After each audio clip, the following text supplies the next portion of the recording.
रोलेक्ट act 1919 देश में फैल रही राष्ट्रीयता की भावना तथा क्रांतिकारी गतिविधियों को समाप्त करने के लिए ब्रिटिश सरकार को पुनः शक्ति की आवश्यकता थी, क्योंकि भारत रक्षा अधिनियम, जिसे युद्ध काल में सरकार विरोधी तत्वों के दमन के लिए पास किया गया था, उसकी अवधि समाप्त हो रही थी।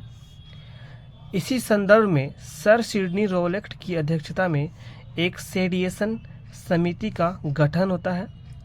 10 सितंबर 1917 को इसका गठन होता है। ठीक है, ये इंपॉर्टेंट है, आपको याद रखना है। सेडिशन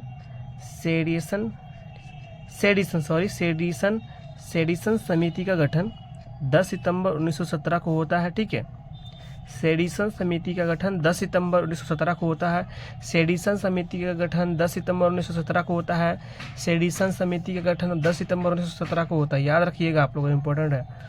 इस समिति को यह जांच करनी थी कि भारत में क्रांतिकारी आंदोलन में संबंध रखने वाले षड्यंत्र कहाँ तक विस्तृत हैं और इनसे निपटने के लिए किस प्रकार के कानूनों की आवश्यकता है।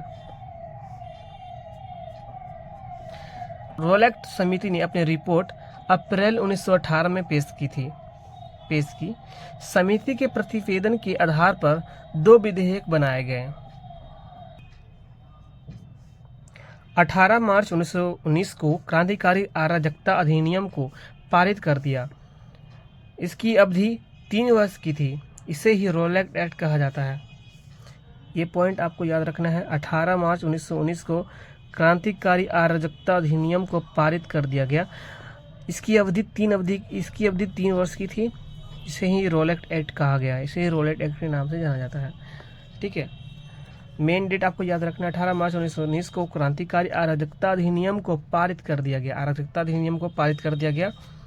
इसकी अवधि 3 वर्ष की थी। इसे ही रोलेक्ट एक्ट कहा जाता है। ठीक है, याद रखिएगा आप लोग, इम्पोर्टेंट है।